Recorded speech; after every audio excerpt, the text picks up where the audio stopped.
नमस्कार दोस्तों, आप देख रहे हैं चित्रकथा टीवी। मिस्टर अलवेंद्र शहर के नामचीन आदमियों में से एक थे। उनके कई बिजनेस एक साथ चल रहे थे।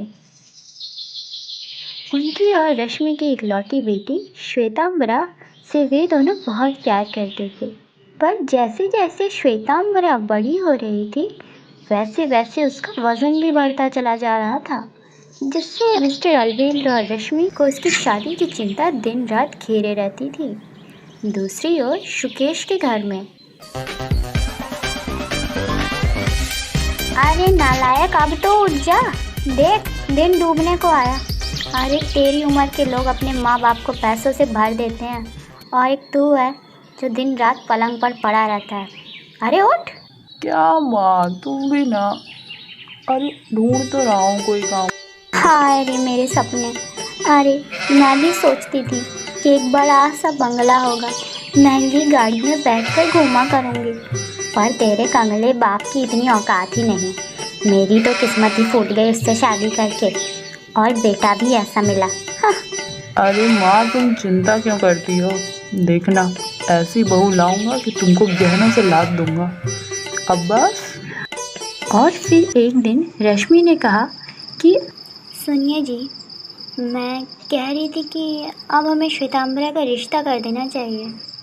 रिश्ते तो बहुत है मेरी नज़र में, पर मैं चाहता हूँ कि भले ही लड़का कम कमाता हो, पर हमारी जायदाद का लालच किए बिना हमारी बेटी को प्यार करे। कुछ ही दिनों में शुकेश को भी नौकरी मिल जाती है, और साथ ही उसको ये खबर भी लग जाती है कि शहर के बड़े बिजनेसमैन अपनी इकलौती बेटी का रिश्ता ढूंढ रहे हैं।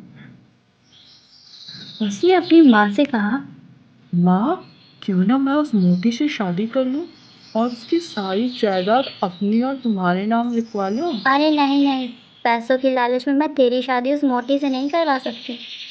पर माँ, एक बार जायदाद अपने नाम लिखवाने के बाद मैं उसको ऐसे कोने में फेंकूंगा कि उसके बाद फिर तुम करवा लेना मुझसे अपनी पसंद की बहू से शादी। वाह बेटा वाह, तेरा प्लान तो अच्छा है। आज तूने साबित कर ही दिया कि तू मेरा बेटा है, मेरा। और फिर शुकेश और उसकी माँ अच्छा बनने का नाटक कर श्वेतांबरा के घर उसके रिश्ता मांगने जाते हैं। अरविंद और रश्मि को भी रिश्ता जच जाता है और दोनों की शादी हो जाती है। और फिर शादी के बाद श्वेतांबरा सुबह सुबह उठकर सभी लोगों के लिए पोहे और चाय बनाती है, और वो घर को बहुत अच्छी तरीके से संभालती है। दूसरी ओर शुकेश और उसकी माँ अलग ही चाल चल रहे होते हैं।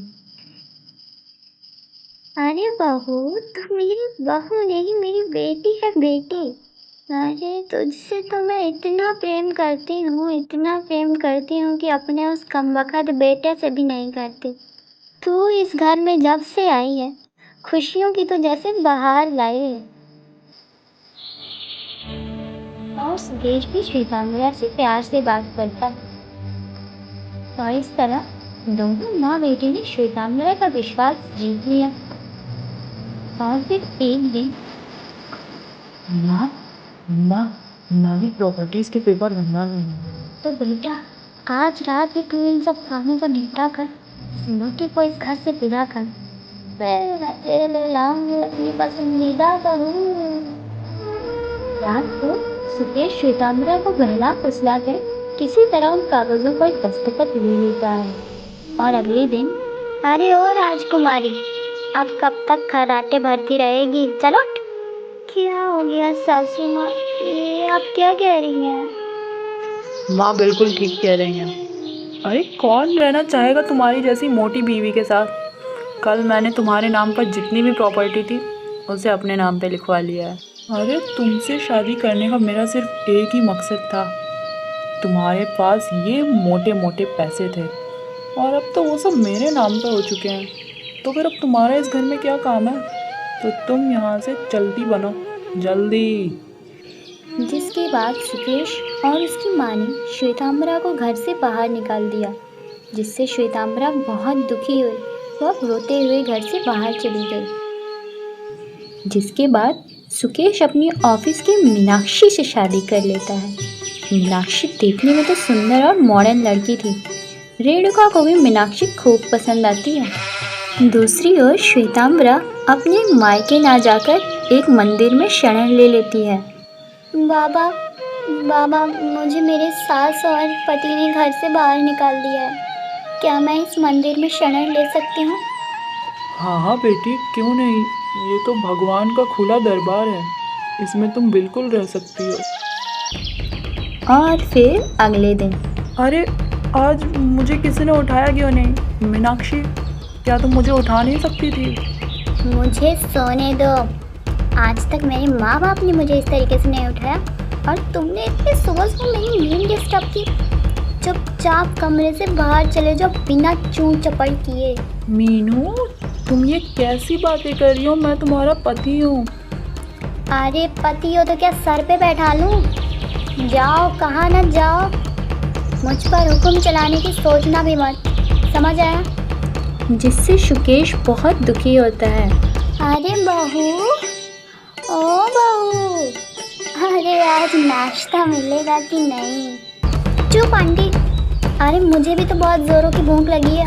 एक तो पता नहीं आज मेरे सर में भी क्यों इतना दर्द हो रहा है। तो तूने क्या मुझे नौकरानी समझ रखा है? हाँ, मैं क्यों खाना बनाऊंगी इस घर के लोगों के लिए?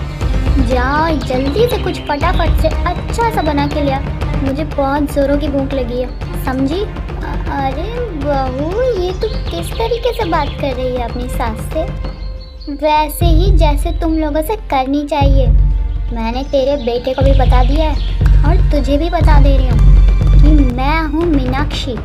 मुझ पर हुक्म चलाने की कोशिश बिल्कुल मत करना, समझ आया? मीनाक्षी के मुंह से ऐसी बातें सुनकर रेणुका की तो सुंदर बहू लाने की सारी ख्वाहिश पे चूर चूर हो जाती है।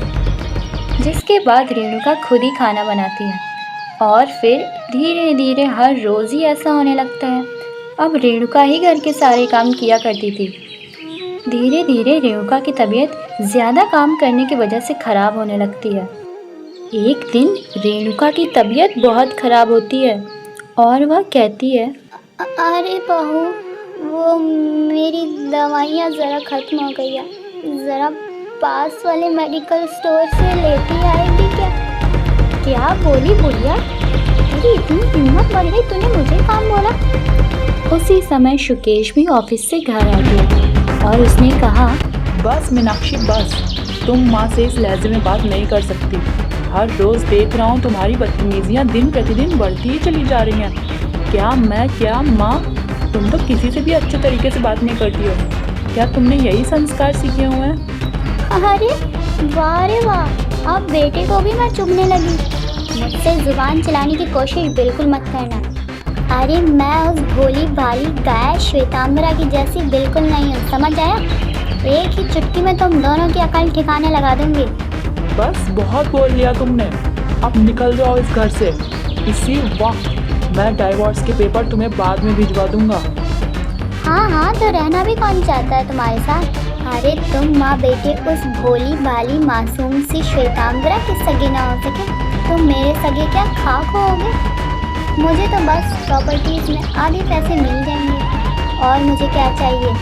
मैं अभी इसी वक्त इस घर से जा रही हूँ। जिसके बाद मीनाक्षी भी तुरंत घर छोड़ के चली जाती है। इस घटना से दोनों माँ बेटे की आँख खुल जाती है और उन्हें अपनी गलती का एहसास हो जाता है और वे दोनों श्वेतांबरा के पास जाने का तय करते हैं।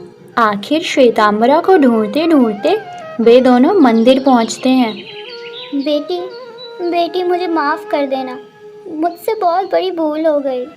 अरे तू क्या गई, हम दोनों तो अनाथ ही हो गए। श्वेतांबरा, मुझे कोई पैसे नहीं चाहिए, प्लीज़ तुम घर चलो, मुझे माफ़ कर दो। मुझसे बहुत बड़ी गलती हो गई, आइंदा मैं ऐसा कभी नहीं करूँगा तुम्हारे साथ। प्लीज़ घर चलो ना। अरे आप दोनों ये क्या कह रहे हैं?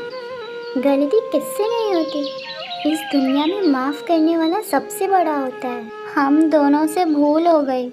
हमने जायदाद की लालच में आकर ही तुम्हें बहू बनाने का सोचा था, पर अब हमारे मन में पैसों को लेकर कोई लालच नहीं रहा। अरे तू तो सगी बेटियों से बढ़कर मेरा ख्याल रखती थी। मैं तेरे रहते कभी बीमार नहीं पड़ी। बहू, मुझे माफ़ कर देना। माँ जी, पर मुझे आपसे कोई शिकायत नहीं है। बाबा, क्या मैं घर जाऊँ? हाँ बेटी, इन्हें माफ़ कर दो और तुम अपने घर जाओ और एक सुखी संसार बसाओ। जिसके बाद श्वेतांबरा उनके साथ घर चली जाती है और उस घर की खुशियाँ एक बार फिर लौट आती हैं।